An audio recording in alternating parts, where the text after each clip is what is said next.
महिलांचं हे पहिलं गोविंदा पथक डोंबिवलीमध्ये आपल्या उत्सवामध्ये सामील होत आहे. जोरदार टाळ्या वाजवून त्यांचं स्वागत करूया. महिलाही काही कमी नाही आहेत.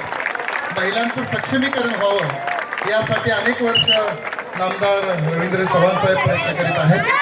गेल्या वर्षी तर आमची थीम होती बेटी बचाव बेटी पढाव किंवा मुली वाचल्या पाहिजे, मुली जगवल्याच पाहिजेत, आई हवी, बहीण हवी, बायको हवी, तर मुलगी का नसावी अशी गेल्या वर्षी आमची थीम होती.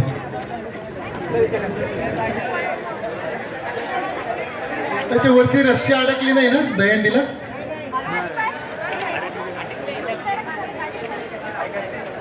देशमुख काका ते बेल्ट अडकलं नाही ना?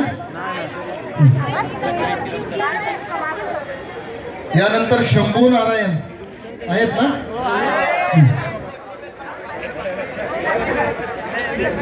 मुली आपल्या समोर हे प्रात्यक्षिक करीत आहेत. 4 थर लावित आहेत. हात वरती करून त्यांना सपोर्ट करा. सीट बेल्ट लावलेलेच आहेत. बेल्टमुळं वरच्या दोघांचं संरक्षण होत आहे आणि म्हणूनच हे बेल्ट वापरण्यात येत आहेत. कुठल्याही दहीहंडी पथकामध्ये आपण गेल्या अनेक वर्षांपासून व्हेरी गुड.